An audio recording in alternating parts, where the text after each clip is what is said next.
Hello friends, welcome to L K academy. मैं आकाश मेहता। आज हम डिस्कस करेंगे कुछ important current affairs. Let's start with the first news. हमारी जो पहली न्यूज़ है friends, Aditya L1 solar mission के बारे में। इसके बारे में बात करते हैं। बहुत इंपॉर्टेंट न्यूज़ है एग्जाम पॉइंट ऑफ व्यू से। सबसे पहले तो अगर मैं इस मिशन के बारे में बात करूं, तो इस मिशन का नाम आदित्य L1 क्यों है?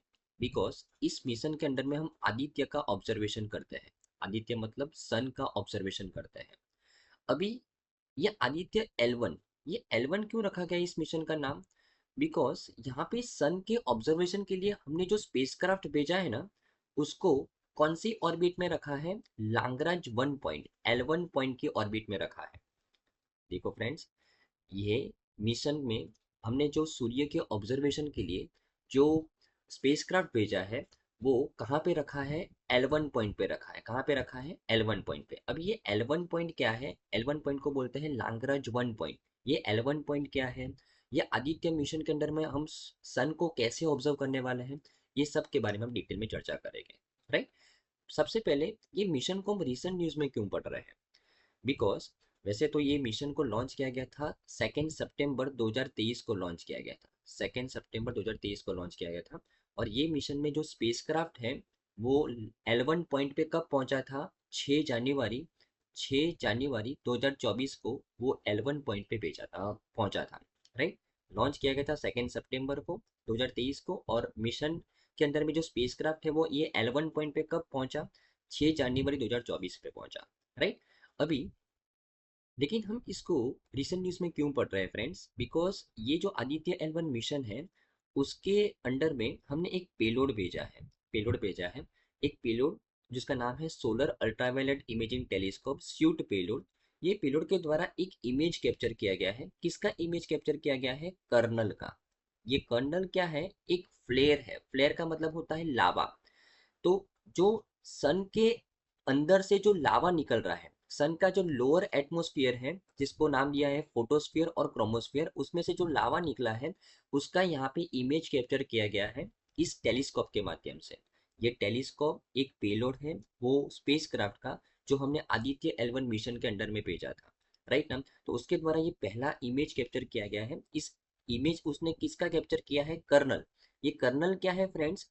एक सोलर फ्लेयर का नाम है। सोलर फ्लेयर एक लावा जो सोलर के लोअर एटमॉस्फेयर में से, जिसको हम फोटोस्फीयर और क्रोमोस्फीयर बोलते हैं, वहां से जो लावा निकला है, उसका उसने इमेज कैप्चर किया। आप देखो, ये इसरो के द्वारा भेजा गया इमेज है, बराबर ना? तो सन के लोअर एटमॉस्फेयर में से उसने ये लावा का इमेज कैप्चर करके भेजा है। इसके लिए हम ये आदित्य L1 मिशन को रिसेंट न्यूज में पढ़ रहे हैं। जैसे मैंने आपको बताया, ये मिशन को लॉन्च किया गया था 2 सितंबर 2023 को, और स्पेसक्राफ्ट कब पहुंचा L1 पॉइंट पे? 6 जनवरी 2024 पे पहुंचा। बराबर। ओके। तो रिसेंट न्यूज समझ में आया कि आदित्य L1 मिशन क्यों रिसेंट न्यूज में है। अभी हम बात करते हैं आदित्य L1 मिशन के बारे में।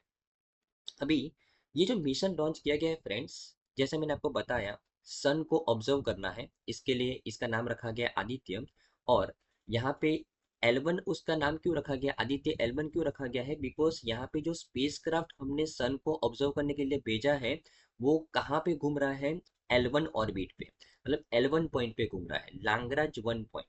अभी लाग्रांज 1 पॉइंट क्या है? लाग्रांज पॉइंट्स क्या होता है? तो एक्चुअली ये जो लाग्रांज पॉइंट्स है ना फ्रेंड्स, ये ऐसे पॉइंट्स है।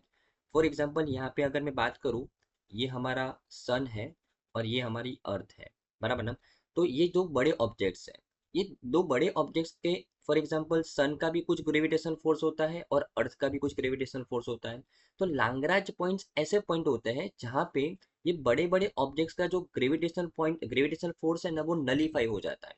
तो इसके लिए, इसकी वजह से, फॉर एग्जांपल, यहाँ पे L1 है, यहाँ पे L1 है। ये L1 लाग्रांज पॉइंट एक ऐसा पॉइंट है जहाँ पे ना तो सूर्य का गुरुत्वाकर्षण बल लगता है, ना तो अर्थ का गुरुत्वाकर्षण बल लगता है, बराबर ना? मतलब यहाँ पे दोनों के जो ग्रेविटेशन फोर्स है ना, वो नलीफाई हो जाते हैं। इसके लिए अगर मैं किसी स्पेसक्राफ्ट को ये वाले पॉइंट पे रखूँ ना, तो उस वो बहुत ही मिनिमम फोर्स से, वो बहुत ही मिनिमम फ्यूल से अपनी ऑर्बिट के आसपास घूम पाएगा, और उसकी जो लाइफ होगी वो एक्सटेंड हो जाएगी, सिंपल। और वो कंटिन्यूअसली एक स्टेबल फॉर्म में चीज़ों को ऑब्जर्व कर पाएगा। फॉर एग्जाम्पल यहाँ पे उसके ऊपर कोई भी ग्रेविटेशन फोर्स नहीं लगने वाला है, तो वो सन को इजीली ऑब्जर्व कर सकता है, सिंपल, बराबर ना।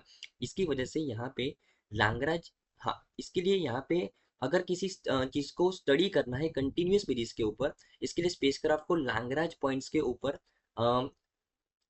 भेजा जाता है, सिंपल, बराबर ना। ओके, तो अभी यहाँ पे L1 पॉइंट के ऊपर क्यों भेजा गया? बिकॉज ये L1 पॉइंट, अभी आप देखो, टोटल मिला के 5 लैग्रांज पॉइंट्स हैं। फॉर एग्जांपल यहाँ पे ये L1 पॉइंट है, ये L2 पॉइंट, ये L3 पॉइंट, ये L4 और ये L5 पॉइंट्स, बराबर ना। उसमें से ये जो L1 पॉइंट्स है ना, वो सन को ऑब्जर्व करने के लिए सबसे बेस्ट पॉइंट माना जाता है, बराबर ना, राइट। तो ये L1 पॉइंट के ऊपर, ये L1 पॉइंट के ऊपर इस मिशन को भेजा गया है। इसके लिए हमने इसका नाम क्या रखा है? आदित्य L1 मिशन रखा है, बराबर ना। ओके, आई थिंक आपको ये L1 क्यों रखा गया है उसके बारे में समझ में आया होगा फ्रेंड्स, बराबर ना, राइट। अभी ये जो L1 पॉइंट है ना, L1 पॉइंट वो हमारी ये अर्थ है। ये हमारी अर्थ से कितना दूर है? ये हमारी अर्थ से 1.5 मिलियन किलोमीटर दूर है। कितना दूर है? 1.5 मिलियन किलोमीटर दूर है, वो हमारी अर्थ से, ध्यान में रखना है, बराबर ना। Okay, right. ओके, अभी ये मिशन का ऑब्जेक्टिव क्या है? ये मिशन का ऑब्जेक्टिव, क्यों इस मिशन को लॉन्च किया गया था? तो इस मिशन का जो ऑब्जेक्टिव है, जो सन का बिहेवियर है, सन का जो इनसाइट है, इनसाइट सन का क्या है? Corona, photosphere, chromosphere, solar wind, ये सबको ऑब्जर्व करना, ये सबको स्टडी करने के लिए इस मिशन को भेजा गया है। अगर मैं हमारे सन के स्ट्रक्चर के बारे में बात करूं, अगर मैं इनसाइड से आउटसाइड की तरफ आऊं, तो सबसे इनसाइड में क्या होता है फ्रेंड्स? कोर होता है। उसके अलावा अगर मैं इनसाइड से आउटसाइड की तरफ आऊँ, तो कोर के बाद क्या आएगा फ्रेंड्स? ये है फोटोस्फियर, ये फोटोस्फियर है। उसके बाद यहाँ पे ये क्या है? क्रोमोस्फियर है, बराबर ना। तो ये जो लावा निकला है ना, ये जो फ्लेयर निकला है ना, वो फोटोस्फियर और क्रोमोस्फियर के बीच वाले विस्तार में निकला है। और उसका इमेज वो टेलीस्कोप के द्वारा खींच पिक किया गया है, सिंपल, बराबर ना, राइट। और सब सन का सबसे बाहर वाला जो पार्ट है उसको क्या बोलते हैं? कोरोना बोलते हैं। क्या बोलते हैं फ्रेंड्स? कोरोना बोलते हैं। देखो, सबसे अंदर वाले पार्ट्स को कोर बोलते हैं, फिर उसके बाद आएगा फोटोस्फियर, फिर उसके बाद आएगा क्रोमोस्फियर, फिर उसके बाद सबसे बाहर वाला जो पार्ट है उसको बोलते हैं कोरोना, बराबर। और उसके अलावा ये जो आपको यहाँ पे ये सन के आसपास की जो रिंग दिख रहा है ना, बराबर, उसको बोलते हैं सोलर विंड, बराबर ना। इसको क्या बोलते हैं फ्रेंड? Solar wind, right.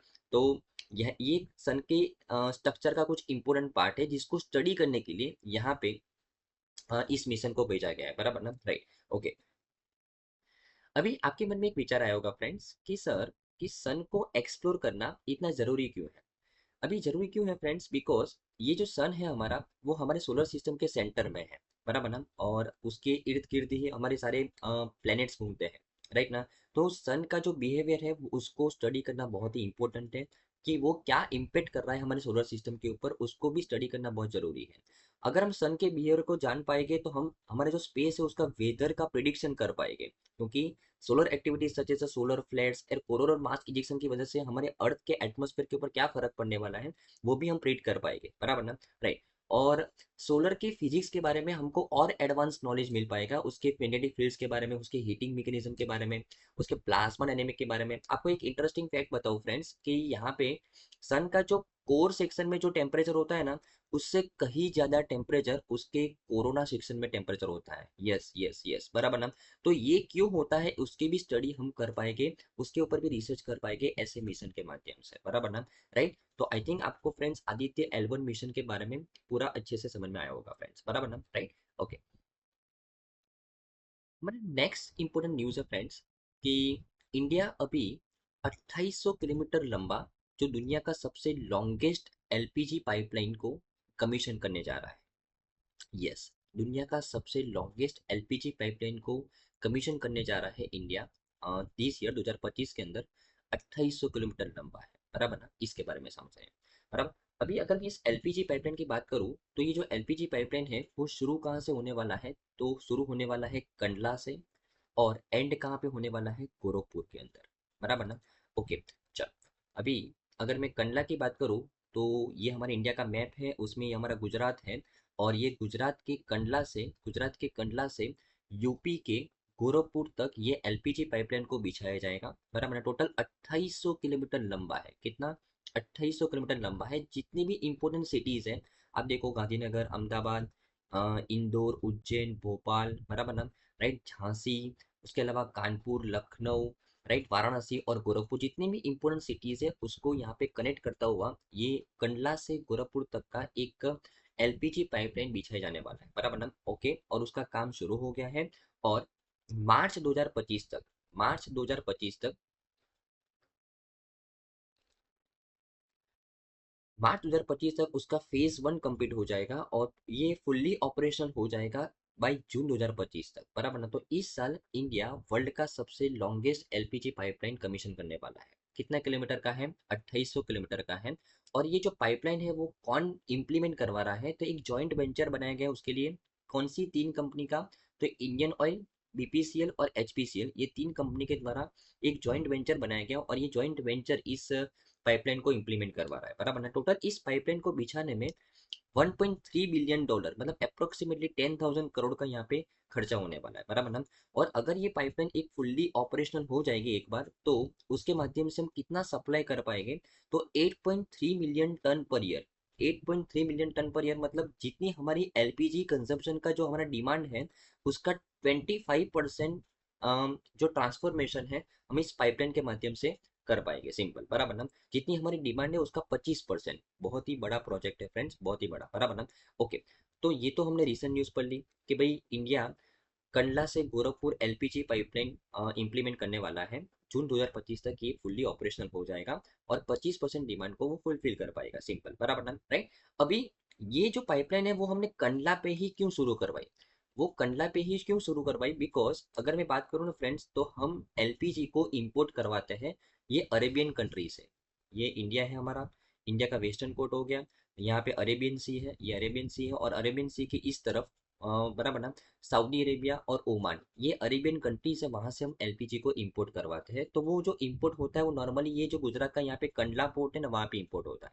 तो ये कंडला पोर्ट से अभी तक, ये कंडला पोर्ट से अभी तक देश के अलग अलग राज्य के अंदर जो एलपीजी का जो ट्रांसफॉर्मेशन होता था वो ट्रक के माध्यम से होता था, बराबर। नॉर्मली मेजरली किसके माध्यम से होता था? ट्रक के माध्यम से होता था।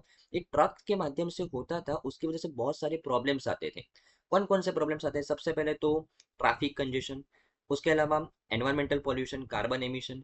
उसके अलावा सबसे बड़ा दिक्कत जो आता था ना फ्रेंड्स, लास्ट 2-3 साल के अंदर जो हमने ऑब्जर्व किया है कि ये जो एलपीजी होता है ना वो बहुत एक्सप्लोसिव होता है। और अगर ये ट्रक का जो एक्सीडेंट हो गया तो ये बहुत ही बड़ा ब्लास्ट कर सकता है और ऐसे ब्लास्ट रिसेंट समय में हो चुके हैं।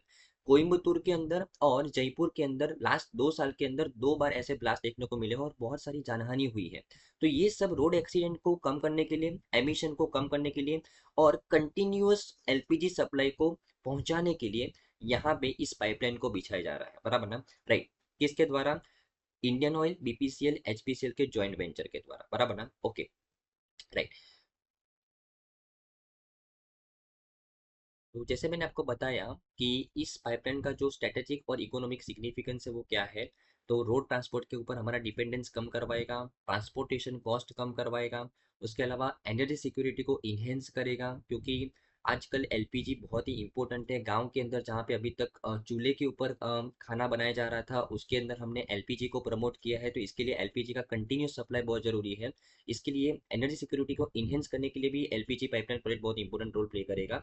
उसके अलावा सेफ्टी और एनवायरमेंटल बेनिफिट्स भी उसके बहुत सारे हैं, जैसे मैंने आपको बताया रोड एक्सीडेंट्स को रिड्यूस कर पाएंगे हम, राइट। और कार्बन फुटप्रिंट को हम लोअर कर पाएंगे, राइट। फ्यूल वेस्टेज हमारा कम हो जाएगा, बराबर। ट्रांसपोर्टेशन में जो फ्यूल वेस्टेज होगा वो भी हमारा कम हो जाएगा, राइट। तो इसके बहुत सारे बेनिफिट्स हैं। अभी उसके अलावा उसकी इस प्रोजेक्ट के अंदर थोड़े से चैलेंजेस भी है कि ये 2800 किलोमीटर का जो इतना लंबा प्रोजेक्ट है, बराबर ना, ये लंबे प्रोजेक्ट को इम्प्लीमेंट करने के लिए बहुत सारी लैंड एक्विजिशन करनी पड़ेगी। और लैंड एक्विजिशन और एनवायरमेंटल क्लियरेंस सबसे बड़ा चैलेंज है इस प्रोजेक्ट के अंदर। उसके अलावा सिक्योरिटी थ्रेट, अभी ये जो पाइपलाइन है वो जो बनाएंगे कौन? ह्यूमन ही बनाएंगे। और अगर इस पाइपलाइन को बनाने के अंदर अगर कुछ एरर रह गया, अगर वहां से कुछ लीकेज हो गया, तो उसके आसपास वाले जो विस्तार वाले जो लोग हैं उनके लिए बहुत बड़ा सिक्योरिटी वाला प्रॉब्लम है, बराबर ना, राइट। क्योंकि ये बहुत एक्सप्लोसिव मटेरियल है, राइट ना। और उसके अलावा इस पाइपलाइन को बिछाने के लिए जो हाई इन्वेस्टमेंट चाहिए इनिशियली, वो भी एक सबसे बड़ा चैलेंज है, राइट। तो जैसे ये 10,000 करोड़ का जो प्रोजेक्ट है, ये 10,000 करोड़ बोलने में बहुत ईजी है, लेकिन इसको इम्प्लीमेंट करने के लिए बहुत ही बड़ा चैलेंज यहाँ पे देखने को फेस करना पड़ेगा गवर्नमेंट को, बराबर ना, राइट। लेकिन हालांकि इसके चैलेंज के कंपैरिजन में इसके बेनिफिट्स ज़्यादा है। इसके लिए अगर हम इसको इम्प्लीमेंट करते हैं तो वो और ज़्यादा बेहतर होगा, राइट। और ये चैलेंज को फोकस करते हुए हमको आगे बढ़ना पड़ेगा, सिंपल, बराबर ना, राइट। और अगर गवर्नमेंट की बात करूँ तो एलपीजी को प्रमोट करने के लिए गवर्नमेंट ने बहुत सारी योजनाएं लॉन्च की हैं, लाइक प्रधानमंत्री उज्ज्वला योजना, लाइक आत्मनिर्भर भारत इनिशिएटिव, बराबर है। इस इनिशिएटिव के अंदर में हमको फ्यूल का इंपोर्ट कम करवाना है, इसकी वजह से हम यहाँ पे रोड ट्रांसपोर्टेशन के ऊपर कम फोकस कर रहे हैं, रोड ट्रांसपोर्टेशन को रिप्लेस कर रहे हैं। और नेशनल इंफ्रास्ट्रक्चर पाइपलाइन के अंदर हमको ऐसे इंफ्रास्ट्रक्चर्स बनाने हैं कि हम हमारी एनर्जी सिक्योरिटी को इन्हेंस कर पाए, सिंपल, बराबर ना, राइट। तो ऐसे कुछ प्रोजेक्ट्स भी है जो सरकार के द्वारा लॉन्च किए गए हैं एलपीजी को प्रमोट करने के लिए, एनर्जी सिक्योरिटी को इनहेंस करने के लिए, बराबर ना। तो आई थिंक आपको इस न्यूज़ में अच्छे समझ में आया होगा फ्रेंड्स। वर्ल्ड का सबसे largest LPG pipeline project India implement करवा रहा है, कंडला गोरखपुर एलपीजी पाइपलाइन, बराबर ना, ओके, राइट। तो आई थिंक फ्रेंड्स आज के दोनों टॉपिक के अंदर आपको अच्छे से समझ में आया होगा। Thank you friends, bye.